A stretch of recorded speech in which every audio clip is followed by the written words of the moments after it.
The cancellation of Novak Djokovic's visa was in the public interest, according to Prime Minister Scott Morrison, and Australians had the right to believe that their many sacrifices during the pandemic will be preserved. On Friday evening, the Prime Minister made a statement supporting the decision, after the unvaccinated world number 1 men's tennis player was finally denied entry to the Australian Open.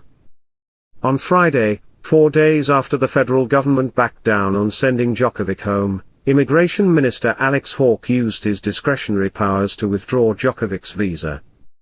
Australians have made many sacrifices during this pandemic, and they have every right to expect the fruits of those sacrifices to be protected, Mr. Morrison said in a statement released on Friday. This is what the minister is doing today when he takes this step. Mr. Morrison reiterated that the decision was made on the basis of health and good order, in the public interest. He also tied the decision to Australia's strict border rules. Before COVID, and now during the epidemic, our strong border protection rules kept Australians safe.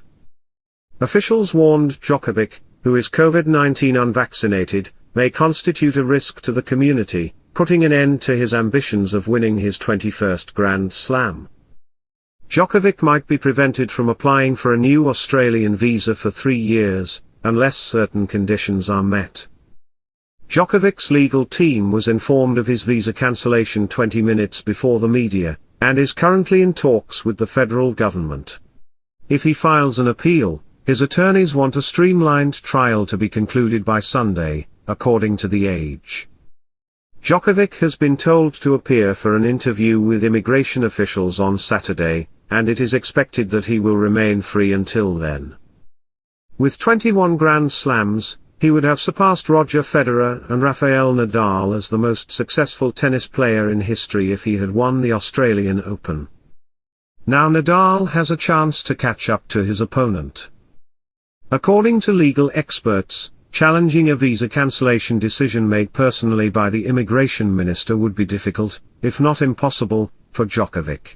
Djokovic's attorneys will find it extremely difficult to obtain court orders over the weekend to allow him to compete in the Australian Open next week, according to immigration lawyer Kian Bone. It would be exceedingly tough for Djokovic to acquire the results he needs to play over the weekend, Mr. Bone added.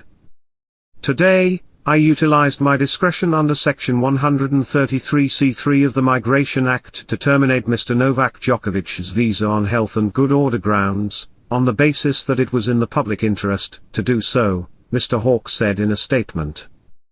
This ruling came after the Federal Circuit and Family Court issued decisions on January 10, 2022, quashing a prior cancellation decision based on procedural fairness.